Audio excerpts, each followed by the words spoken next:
This is Glass City Humanist, a show about humanism, humanist values, by a humanist. Here is your host, Douglas Berger. Christian nationalists have targeted public schools. They ban books and discriminate against trans kids. LifeWise Academy, a well-funded evangelical group based in Columbus, is trying to install their model religious class in all Ohio schools without being truthful or transparent about their activities.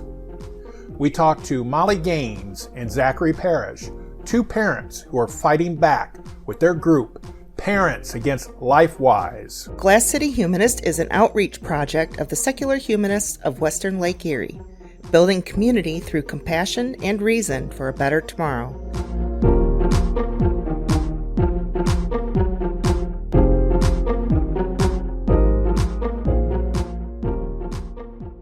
My guest today is Zachary Parrish and Molly Gaines. They are co-founders of the parents group Parents Against LifeWise. And I want to thank you both for being with us today. Appreciate it. Yeah, thanks for having us.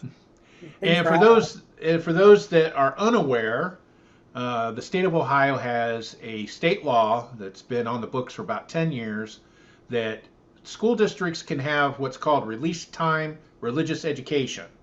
And what that means is that with parental permission, a kid can go to a Bible class off campus. The law was originally put on the books to allow high school students to receive course credit if they went to Bible class at some church or somewhere. But now it's being manipulated and hijacked by a group called LifeWise. And they are an evangelical Christian group that's forcing school districts that have these policies to allow young elementary children to be taken off campus to attend a Bible class. And I think it's once a week, or is it once a month? I forget. It's once a week. Once a week? Yep. And that's like per grade, obviously. They do it K through elementary most places, but they also have a middle school and high school program that they're rolling out now as well. And so LifeWise is well funded and has a lot of muscle behind it, a lot of state leadership and things like that.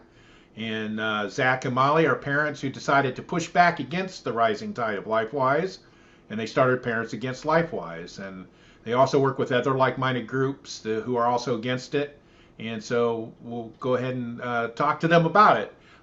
And feel free to jump in and start answering a question if you want to answer it, and we'll try to change it up a little bit so not everybody's doing the same question. I guess I'll go with Molly then. How did you get introduced to LifeWise? Actually, not to tell you how to do your job, but it would be better if you started with Zach, because he was the first parent on the ground, and it was his Reddit post that I found, and that was from years ago. Zach, you can tell more about it. Okay. Yeah, I guess I was first introduced when my daughter was in second grade in 2001. And at open house, they sent home a letter, and the teacher described it to me at open house. But the thing is, they were putting her in a study hall in second grade, not attending LifeWise. The students would get put in the study hall. And even the handouts that they sent home, like the class schedules themselves, listed LifeWise as the class. Like, I've got 2 copies of that from both years when she was in second grade and in third grade. And that's really what got me started down the path. And then, like Molly said, I put a big post on Reddit, and it got quite a few hits, a lot of comments and a lot of views. People still hit me up about it to this day, asking where they can learn more and stuff. So yeah, that's what got me started. I reached out to the FFRF, and they sent a letter for me that first year. And, the school's lawyers sent their letter back and basically called me a liar. And that was pretty much the end of it, even though I have all the evidence still. I've got it all, but there's only so much those organizations are going to do, unfortunately. And what year was that? Did that happen? 2001. Oh, okay. No, I'm sorry. No, I'm sorry. 2021. 21. Okay. Yeah. Sorry. I don't think Joel Penton hadn't even invented it yet. So no. Okay. Yeah, 21. I'm sorry.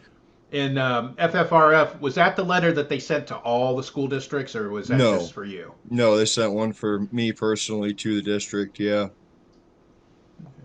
And was that your similar experience, Molly, or that your kids brought something home? And No. So my daughter, so actually he's going through this in 2021, and he has a daughter that's in the school district at that time. I did not. My daughter was born in 2018, so that math is that she was too young. But at that particular moment, the end of 2021, I was leaving an abusive relationship, unfortunately. And the small town that I lived in with my child's father, they had already had LifeWise in place and were, on the social media accounts looking for donations, and word was getting spread around town. Again, it was a small town. And so that was the first time I had seen it. I started to see like the red bus and some, insidious things that were sort of concerning to me. And again, my daughter wasn't in school yet. So I was leaving that abusive relationship. I went half an hour towards more of a metro area to have more access to resources and to be closer to my mother. And it wasn't anywhere over here yet at all.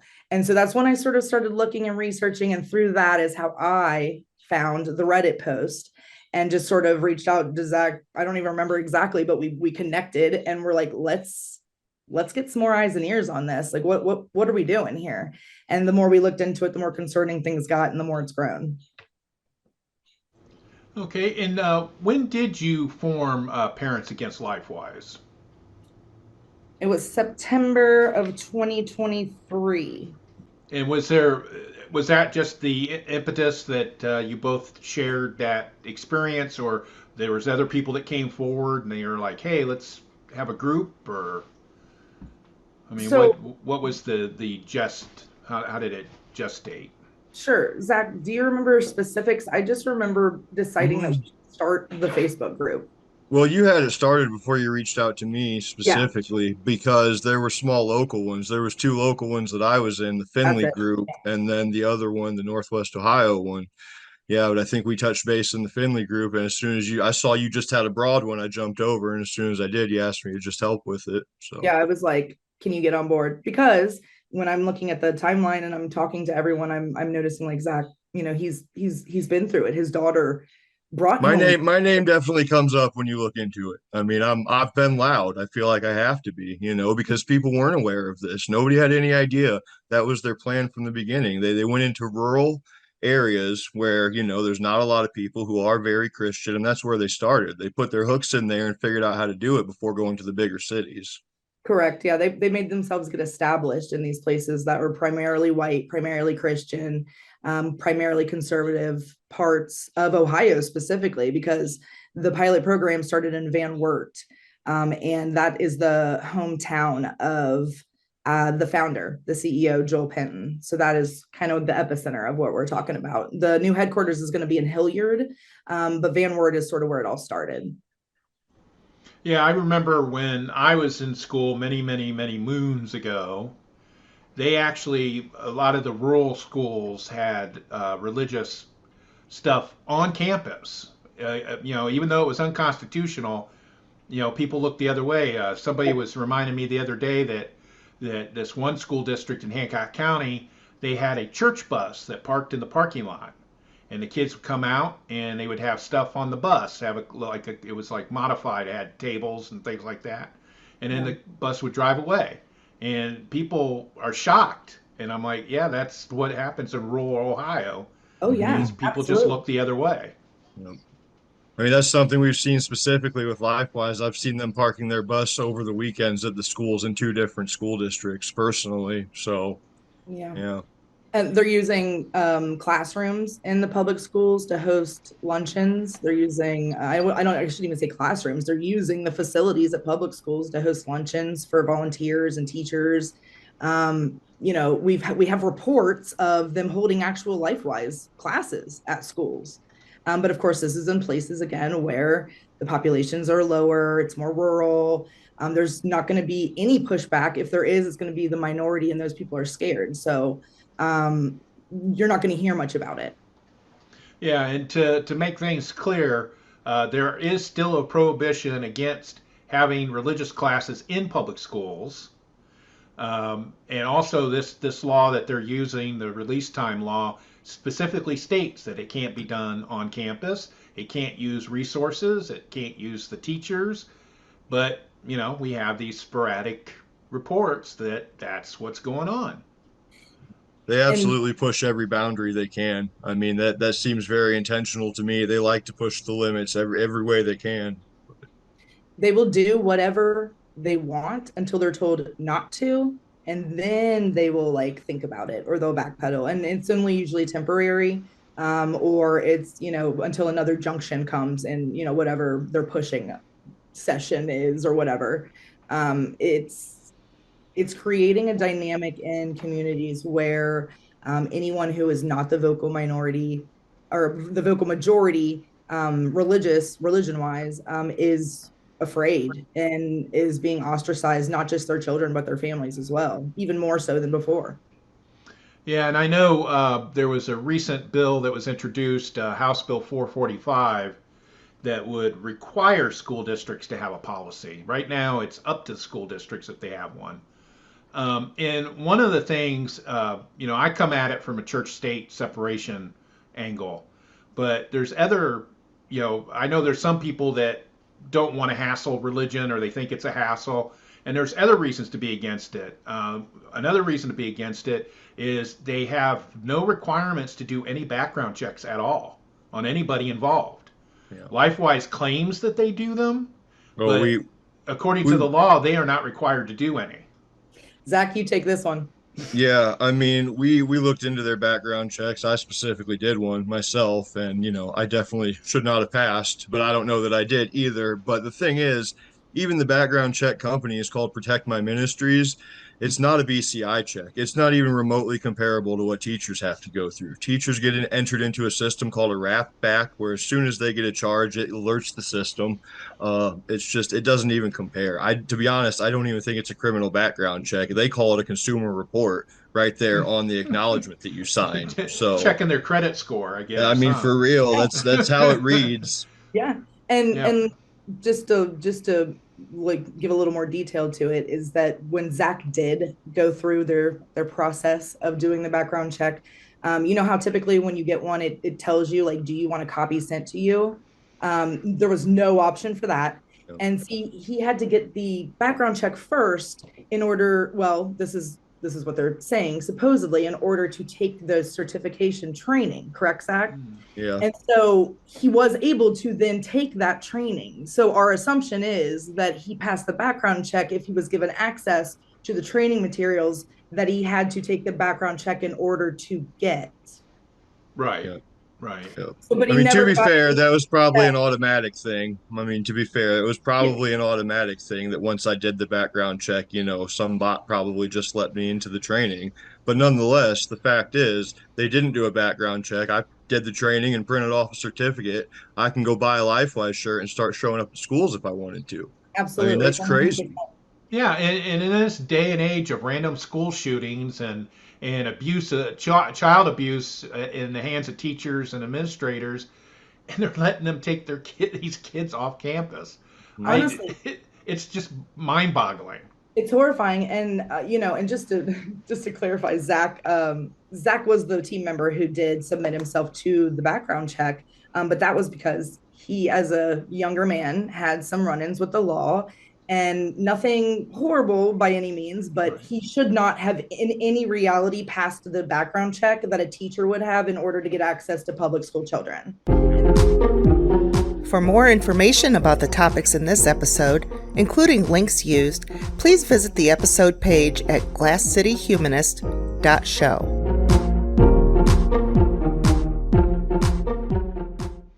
Yeah, and then the other thing that really should raise a red flag to any parent is that the school district isn't responsible for anything.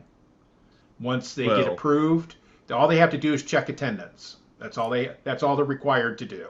That's a good point to bring up. So the thing we found out about the attendance is that the schools are supposed to be tracking the attendance, and they're not. We're finding out that we're getting a lot of back and forth. Like the schools will say, well, LifeWise has that information. And then LifeWise is like, it's up to the schools to have that information. And there's no one tracking the attendance. These are the answers we're getting with public records requests, just to be clear. I mean, this is official. This is not This is not hearsay. This is us Yeah. going and specifically asking places where we know it is implemented and saying, we want the attendance records that you have to be keeping, and they will not give them. They cannot provide them, and I don't think they have them. Yeah, Yep. that's one of the requests I made with the Findlay City School District was just enrollment. That's all I was asking Yep. was how many kids, and they've blown me off for 2 years now. Nothing. Yep. No acknowledgement, no denial, nothing. We run into that a lot. Zach, I know, especially has run into that, just full on silence. Yeah, I mean, I didn't just have the FFRF. I also had the Ohio ACLU on them when she was in third grade. The year after that, after, the other organization didn't do as much as I was hoping they would, I got a hold of Ohio ACLU. And, it's exactly what it is. It's a lot of silence and it's a lot of, well, that's not true. And that's the end of it, unfortunately. And so there's no one to represent the children. And that's kind of where we come in. Minor children can only be represented by their parents. And right now, we're the only voice out there as a collective that says, hey, do you know this is going on? Do you have a problem with it? And giving the full information. It's something you mentioned earlier, and I wanted to say the liability of any violation falls to the school. And I think that's a big point that schools need to be aware of. They actually are the ones who are held liable for any kind of violation that occurs, much less the fact that LifeWise isn't going to take the responsibility when it comes to these kids either. They're going to do what they can to push it off on the schools, I assume. The school let them do it. That's Right. what it's going to come down to is, well, the school let us come in and we were trying to do a good thing and we were trying to do this, and it's going to cost the school money in the end of the day. But the permission slip, like I was, not only does it have that, it has a disclaimer that is very concerning. And we'll give you a copy of one of these, an example, but it also says very clearly that it's non-denominational. And I think that's something that we really need to touch on here, because it is not non-denominational. They're getting a lot of spread in Christian communities, and well-meaning people are falling victim because they think that it's just innocent Bible school, like that used to happen in the old days, like old-fashioned innocent Bible school. And that is not what this is. They're getting their curriculum from the Gospel Project, which is published by Lifeway. That's the publishing house for the Southern Baptist Convention. I don't think we need to go over the Southern Baptist Convention, but basically it's bad times, bad news, hateful rhetoric. And so that's the sort of things that they're passing on to the kids. We have a specific document that that really illustrates this point, that says it's called How to Answer Difficult Questions from Students. Zach, that's correct, right? Yeah, I have it pulled up. Yeah. And it's got, there's a lot of concerning parts to it, to be honest with you. But Zach, will you point out a couple of them that I think people need to be aware of? And again, this is not a document that's going to be provided to a parent. It may not even be a document that's going to be provided to a school. It is a document that's going to be provided to a volunteer from LifeWise or to a teacher for LifeWise about how to handle sensitive subjects if a student should bring up a sensitive subject. Zach, do you have it that you can read some? Yeah, I've got it pulled up here. I suppose the first thing that pops out is the family questions. How can I honor my parents, step-parents, grandparents, live-ins who do not follow God? We can't expect people who don't love God to follow him, but we should still be respectful toward them. When faced with a choice to obey God or our parents, we should always obey God first. I mean, that's pretty concerning to me. My mom's boyfriend lives with us. Is that a sin? My parents are divorced. Did they break God's rules? I mean, these are the kinds of questions. And then we have gender identity, sex questions. What would God think if I changed my gender? What does the Bible say about same-sex relationships? I mean, you know what these answers are.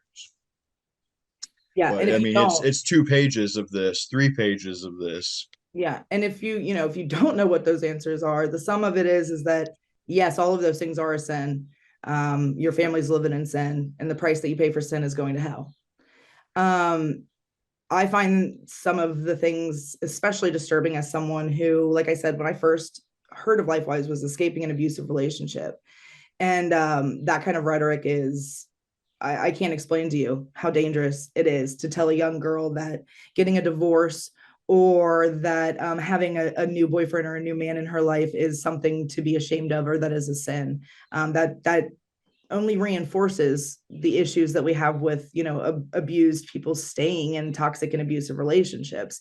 And faith is a big reason why a lot of times that happens, because it's against their doctrine for them to leave, and no matter what. And that's, that's dangerous. That's how we end up with dead women. Yeah, and that was the other red flag. I know I had mentioned about the religious aspect of it was the fact that it only follows their brand of Christianity, and it excludes Jewish people, it excludes Catholicism, it excludes Jehovah Witnesses. Yes. It's very, very exclusive. It excludes a lot. It's evangelical. I mean, just you Right. can call it what it is. It's an evangelical doctrine. It is 100%. I mean, their entire motto, their entire mission, business model, whatever you want to call it, is to reach unchurched children in public schools. So, I mean, just by definition, I mean, anyone who sort of knows kind of what we're dealing with Christian nationalism, who is keeping up with sort of the things that are concerning about homegrown terrorists, things like that. I mean, these are things that are very scary. And when they send a permission slip home that just says, this is non-denominational, character building Bible class. Yeah. Character education, is they love to lean on that. Character education. And, the most not the most concerning part. I just keep saying that because all the parts are so concerning, but they are targeting places like we said, rural. Some of these places are lower income. Some of these places have fewer resources, things like that. And so they're already entering a place where things like that are going to be more accepted, if that makes sense. And so it's normal, and it's reinforcing these damaging ideas. Yeah, I got introduced to Joel Penton because I was doing some research on his fake character building motivational speeches that he does, where he talks a school into to bring him in. Yep. And they have a mandatory assembly where he speaks about building character and obeying your parents and blah blah blah. And then at the end he says, "Hey, if you like this, here's another part tonight at a local church, or it might be in the building that they just had that assembly." And then that's when he proselytizes to them. Absolutely. Well, at least my understanding, and Zach, absolutely interrupt me if I'm wrong, or if you interrupt me anyway, but he basically he goes in, he structures it as a motivational speech. Okay. And I think what you're speaking of is his stand your ground. Right. Or stand for truth. Ministries. Stand for Truth is the name of the Inc. Okay. That's what their 990 say. But it all started sort of with this book that he wrote. And I don't know what came first, the book or the motivational speaking. Zach, do you? I don't know. But so in 2010, he wrote a book called Stand Your Ground. I happen to have it. I bought it 2 times used. He didn't get any money from me. And so the interesting thing about Stand Your Ground is that I haven't noticed I've skimmed it. I've read most of it, not all of it. So admittedly, it could be in here and I don't know, but it does not say anything specifically very much about religion. So what he's doing is he's towing the line with these children in these assemblies right up to the edge. And he's saying, stand your ground, keep your convictions, what matters to you is important, things like that. Okay. Which is awesome when it's taken out of context. But when you start to add religion into it, and like the authoritative issues we have within, religious organizations and churches, then you can sort of see what the real message is. And I think the other interesting thing about this book is we have it on good authority, like very good authority, someone who graduated school with Joel, that this is entirely fabricated. That the entire premise of the book is that he had to stand his ground, and I'm about Jesus, about his faith, and that the entire school, even his friends, turned their back on him.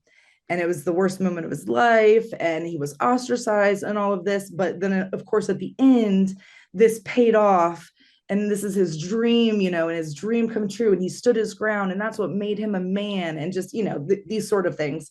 But there's so much detail in this book.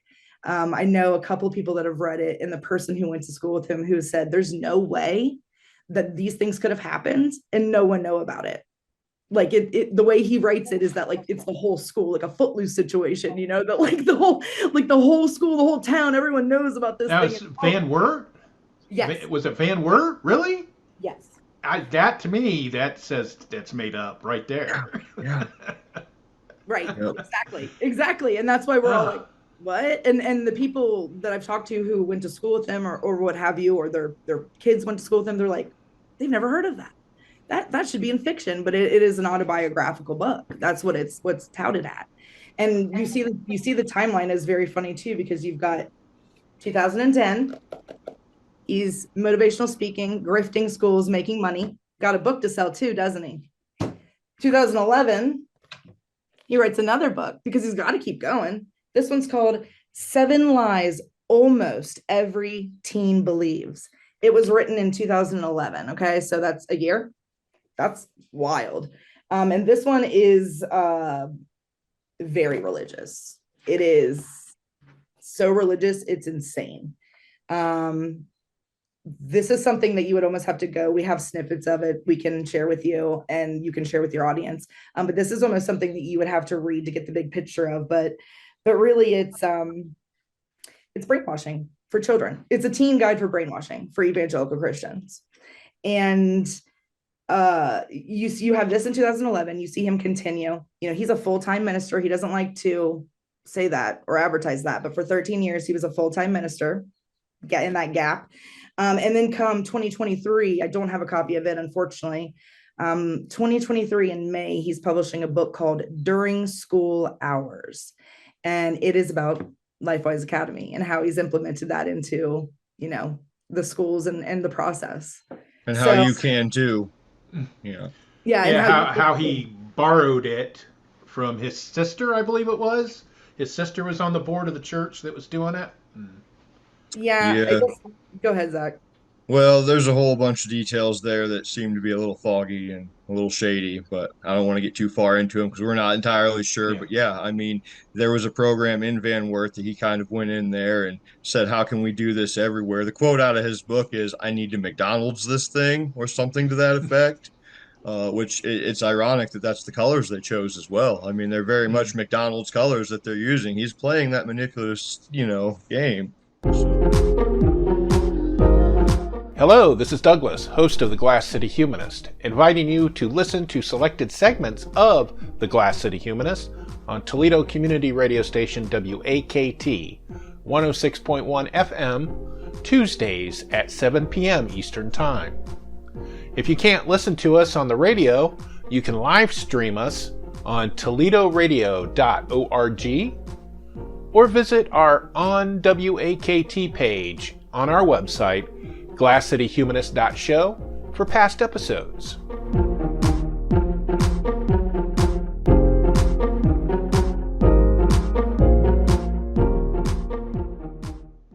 Let's go to the beginning. First, they garner 50 signatures from within your community. We tested that theory, and turns out they don't care where those signatures come from. They don't care about what the email says. They don't care what the email is. They don't care about the name. They don't care about any of that. What they're going to do is they're going to keep sending you emails when you sign their petition that say, thanks for signing our petition. So, and we went and checked, and there's, if you join our Facebook group, or, we can provide you some screenshots, Doug. But basically it'll show you the count. If you need 50 signatures, there would be 50 of them, or 45. And then when we would do this test, there would be 56. There would be one more. There would be one more. So it was actively keeping count of just every email that got plugged into the petition, the website. And then again, the emails were getting multiple. Didn't we use the same email twice? Yep. I used the same email to sign 2 different lists, and it didn't stop it or red flag it. It doesn't matter. 2 different lists in 2 different communities that Zach has nothing to do with, just to be clear. Yep. So they say that these are communities of interested people within your community. No, they could be signatures from anywhere. This could be one person with access to 50 emails. This could be a church leader with his roster. This could be. They also don't share it. I mean, that's the other thing. I don't believe that they share this list with anybody. No. No, So they just go into the district and they say, "Hey, everybody wants it. Mhm. absolutely. Here's the we had 150 signatures. Mhm. Everybody wants it." It's Yeah, that's it's the other thing too. They start at 50 and then it becomes we need 100. They just keep upping it. So and then eventually from signatures, it goes from signatures to donations, because this is structured like an MLM.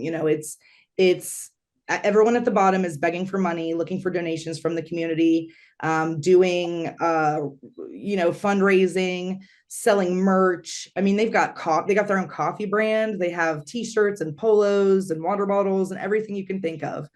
And so there's a lot of money grabbing going on at like the community levels. And then you see they're paying not very much, by the way. They're paid employees, because isn't there usually at least one paid employee in a community, Zach? yeah, the lead teacher, and I think some of the teachers as well. It just depends. Yeah. Yeah, or like there might be a director. Depends on like Mhm. how big the community is, or Mhm. how many schools are in the school district.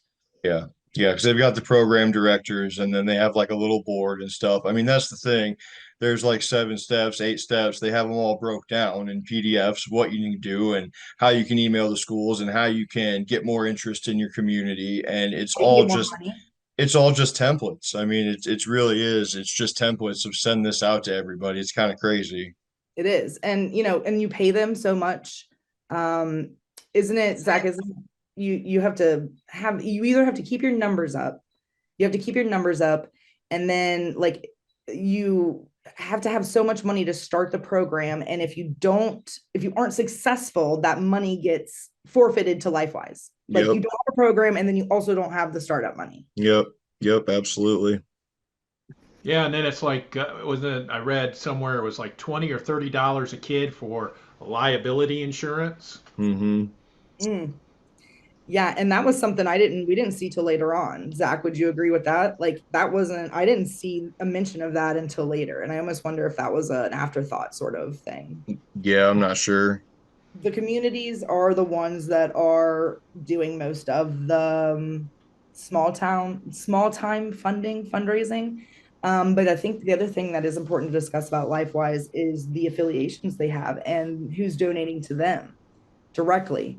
They've got some very upsetting people that they're affiliated with that have spoken about them, who have said this is awesome, that have promoted them on their programs. Pack Mobile, do we know?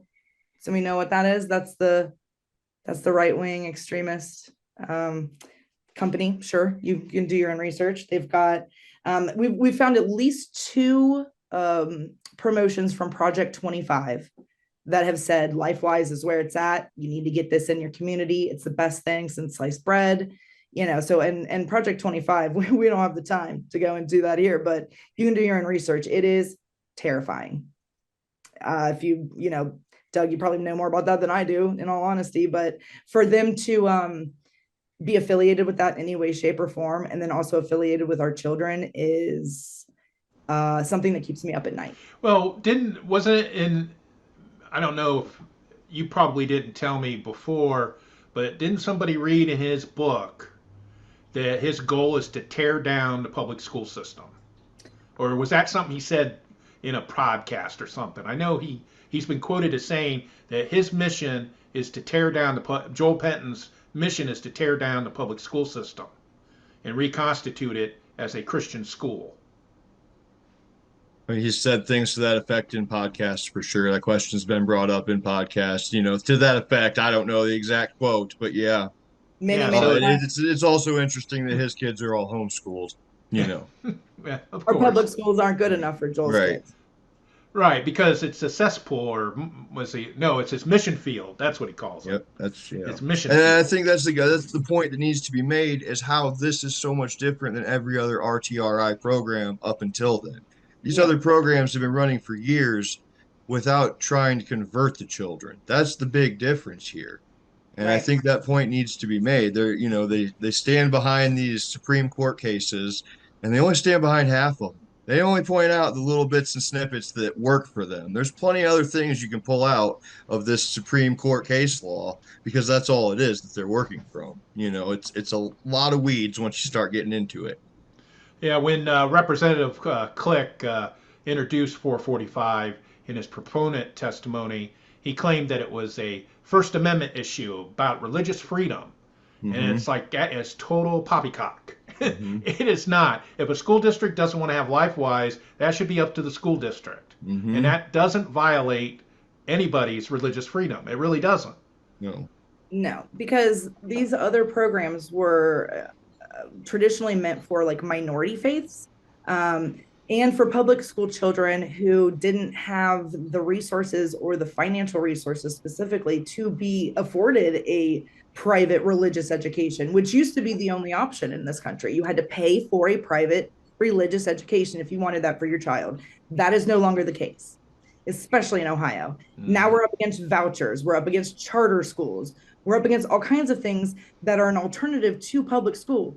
So if your day to day, if your religion is so important that you need your child to have it during their day to day, during the school week, then there's no excuse why you shouldn't be able to send them to a school without any financial burden on yourself or your family. And therefore it shouldn't be in our public schools. Now, the only counter I would have to that Sure. is that many of the rural areas of Ohio do not have a private school. And that was one of the knocks about this so-called universal voucher system that we have in Ohio now, is it doesn't help kids really that much in rural communities. No, and we'd have to check. That's something that I've delved into a little bit on the sides here and there as it concerns with LifeWise. But I think there's also like a transportation budget built into that though. So like there's money that they're getting to be able to get their kids in rural areas to a private school in a less rural area. So again, if it's that important, if it's something that is so important to your family that your child can't go without it until a weekend or an after school or before school situation. I don't even feel like it falls into that category, though. I mean, that's the other thing. I don't feel like this program is designed for people who want the religious upbringing for their children. I mean, that's not what it's designed for. It's apples to oranges when you compare it to that. It is true, because Parents Against LifeWise, we've said from day one, like, we are not anti-RTRI. That's the 52 Supreme Court decision. The RTRIs, religious release time instruction. And we're not against that. Okay, because it has existed for years and years with no issues. Because these other religions, the minority ones, they aren't hinged on proselytizing. They aren't. There is no mission field. They're not sending the kids back to school with treats and prizes and stories and enticements. These kids are leaving early at the end of the day to go to temple, and nobody else cares. You know what I mean? Like, this is just, it's never been an ordeal before, and now it's become one. It's creating these imaginary hierarchies within the elementary schools. It has kids crying and not being able to sleep at night because they're worried about going to hell. Parents upset because they can't say anything at the school because they're outnumbered. I mean, it's mess after mess after mess. And then they have their fake research that says kids do better when they attend Bible class. Yep. That they paid for. Yep. Yeah, paid for study. It's interesting. It's interesting if you start digging into the laws a little bit. My opinion is the reason they have that is because one of the things they stand behind in the law is that the school can push a program like this if there's a secular benefit. Like, that's something that, they allow more, what's the word I'm looking for? I don't know. They allow more leeway if you can say there's secular benefit to this. Like, our attendance is going up, our bullying is reduced, our incidents, they call it, what do they call it? Sometimes they call them like incidences or situations. There's always a code word, and basically it's for kids getting in trouble. It's disciplinary action stuff. And so they're saying that there's less of this, less of that. But that's not what we're hearing. That's not what parents are coming and saying to us. That's not what the testimony says. That's not the experience on the ground. It's what they want people to think is happening, and what they're paying for people to think is happening. All right. and as I said, you have this group, Parents Against LifeWise. What specific things is your group doing at this time? Do I you mean, do? I think our biggest thing is spreading awareness and information. That's kind of always been the main tenet and goal between as far as me and Molly. Uh, we have definitely worked with different groups like the ACLU and Freedom from Religion. But Honesty yeah, for Ohio education. mm, yep. I mean, we're collecting testimony from parents and really just trying to be there as a support system because when I started dealing with, there was none. There was no Nothing. information about this program. I had nowhere to turn, no one to talk to. And we just kind of want to be there and be that for other parents, help Just, raise awareness and get people to know. I mean, that's our thing, I guess. yeah. Yeah, I think that's important that there be counter counters to the people that want to do this, and that you stick up for your kids and other people's kids. And the fact that they exclude all these other religions. There's over 4,000 world religions in this world. They can't have Bible class for all of those religions. There's just no possible way. So they're going to have to pick and choose, and they can't, because that's a First Amendment violation if they pick and choose. And I think another really valid point to bring up is when they claim that this is character education for this class, that we don't have a character education curriculum for our children. I mean, that there is the discrimination. Our kids aren't being instructed this curriculum like that group of kids is, you Well, know. in fact, during I think it was either Reagan or Bush, they actually got rid of that stuff because it was liberal. You were Mhm. indoctrinating kids on liberalism, so they Yeah, got rid of it. They demonized it like they did CRT, right. and they stopped it. Any other mention of SEL, social emotional learning, these people, they would be screaming about it because it's indoctrination. But this is the hypocrisy that they're also using that system. Yeah, they've ironically Bingo. have internal we've seen documents that they've provided that basically say this They is they our they mimic the Ohio standards, to be honest with you, because you can yes. pull the Ohio SEL standards up and it is almost verbatim. Oh, our program does this Mhm. almost exactly as the Ohio standards state. And at one time they had even said, they had actually said that we use SEL, policies, procedures, whatever. They had said that, and it was causing so much concern and controversy for their organization that they were like, we need to get rid of this. So it's just deceitful all the way around, all Yeah. the way around. It's just we keep finding more deceitful things. And Zach brought up a really good point. Not only are our kids not getting the SEL or the same quality education, but we have reports of no new instruction time, like no new instruction classes. Where basically, if the majority, or I don't even know if it's a majority, but if the kids that go, they go to LifeWise, and the kids that stay, instead of actually doing coursework or being taught or doing what they They do should busy do. work. They They do do busy busy work. work. They do busy work where there's no new instruction. That's what they mean. So that the LifeWise kids aren't missing anything, even though it is very clear in the ORC and in the Supreme Court decision that those kids, their parents, whoever, are responsible for the work that they miss when they go off school property to Well, choose that's the this. accommodation. I mean, that's part of the Yeah. school endorsement is that they're accommodating this by taking that time away from our children as well. Or Exactly. they're doing it like Anthony Wayne schools. They're going to do it during lunch and recess Yeah. Yeah, to that's to like overcome that obstacle, as they called it. yeah, well, and to that point, I think it's important to note that that is their second option. That is their backup plan. They do not want to come to your district and be there during school and They fight recess, that really hard. tooth and nail. At some points, they've even said, "Well, we'll leave."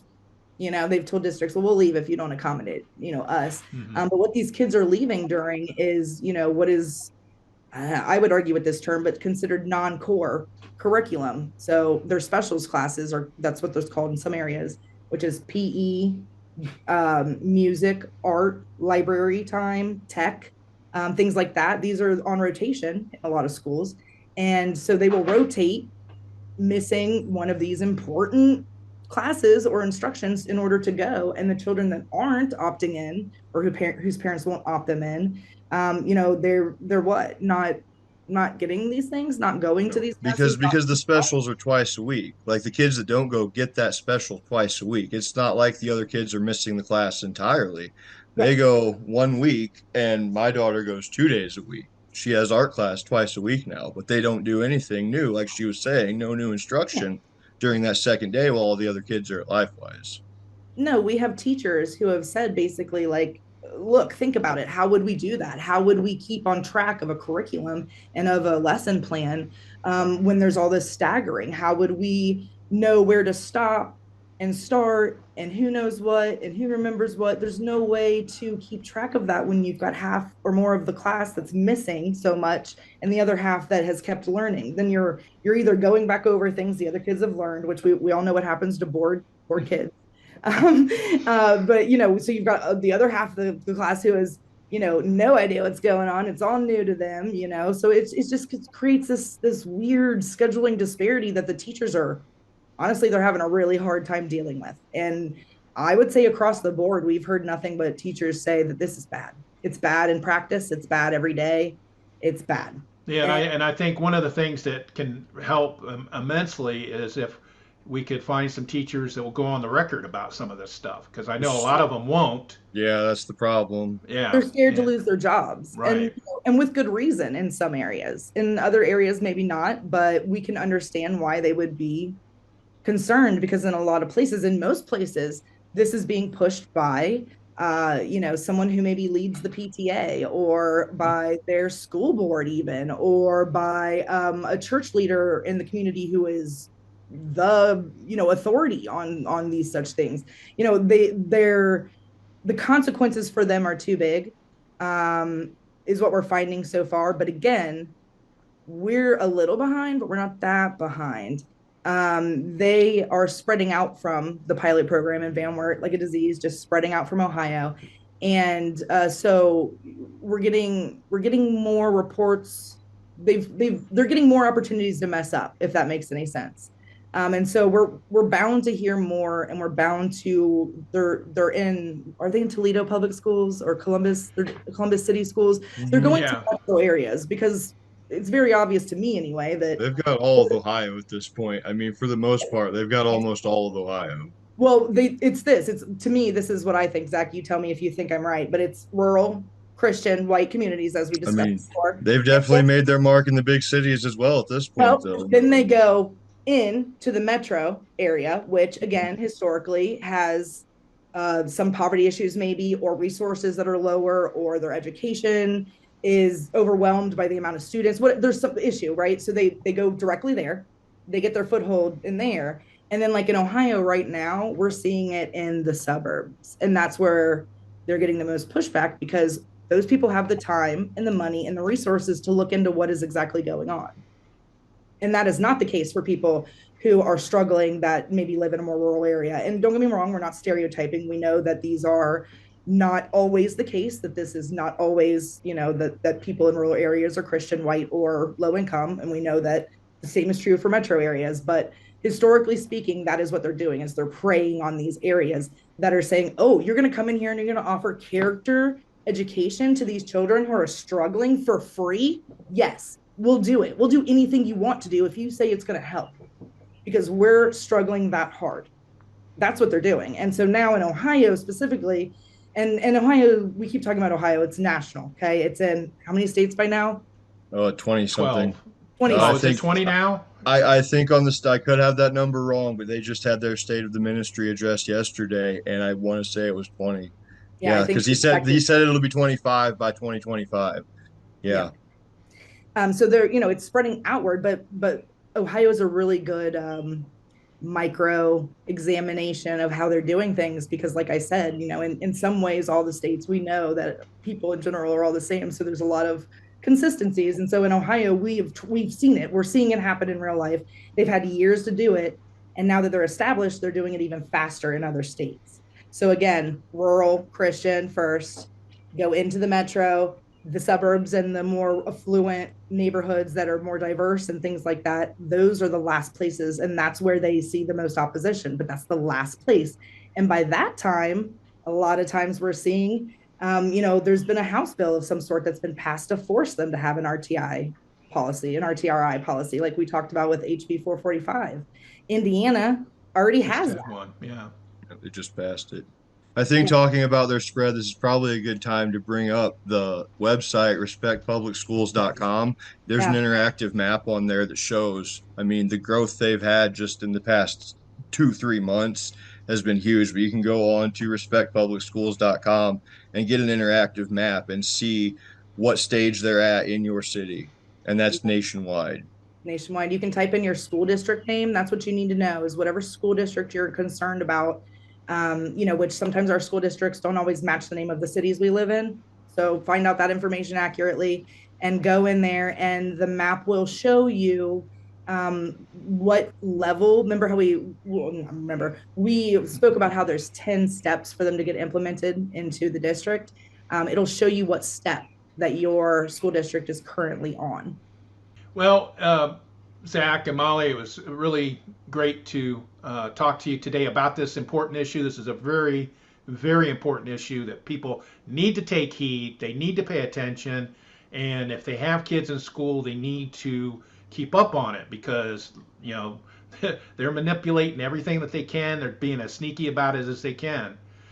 If people want to get involved with Parents Against LifeWise, how do they get in touch with you? They can email us at parents.against.lifewise@gmail, or just get on the Facebook group. That's really the best way. Search Parents Against LifeWise on Facebook. That's probably going to be the best way. We're working on a website. It's not live yet, but we're working on that. So hopefully we'll have that up and running soon. But that's going to have a ton of useful information on it. On how to mount your own fight if you're looking to fight, on just the history of it, on where they're headed maybe. There's just going to be a lot of information. And again, you can always join our community. We have both a public page on Facebook and a private group. And there's a lot of information within the private group and a lot of supportive people there that may be in your area and be looking to find other people that want to, provide an opposition to this. Yeah, I just got added today, and I noticed there were several people that I personally know that I did not know was in that group. So we've grown a lot really quick. I'm glad to see it. Like I said, I've been talking about this and trying to help people for 3 years now, and this is the most momentum that I've seen by a long shot.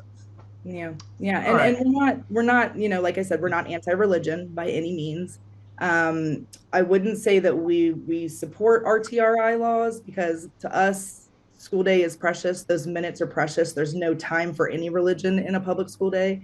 But for minority faiths, for people who need it, special circumstances, of course, absolutely. We're supportive of that, of a diversity of any sort. And we always make a point to say that we're not anti-religion at all. Our movement is not about religion bashing. It's not about being an atheist or an agnostic or anything like that. We have lots of clergy members. We have religious leaders within the group. We have, housewives and scientists and teachers and everything you can think of. And we want everyone to know, because we said, even though our group is called Parents Against LifeWise, parents is just a word we used because of the strength that it contains. Anyone is welcome. Anyone who pays taxes, anyone who's a member of the community, anyone who cares about what's going on in their school that they, contribute to, that their children go to, or that their grandchildren go to, they need to know what's going on. All right. Thank you very much, Zach and Molly. I really appreciate it. Yeah, thanks for having us. I appreciate it. Yeah, thanks. We appreciate you. Thank you for listening. For more information about the topics in this episode, please visit the episode page at glasscityhumanist.show. Glass City Humanist is an outreach of the Secular Humanists of Western Lake Erie. Showley can be reached at humanistswle.org. Glass City Humanist is hosted, written, and produced by Douglas Berger, and he's solely responsible for the content. Our theme music is Glass City Jam, composed using the Amplify Studio. See you next time.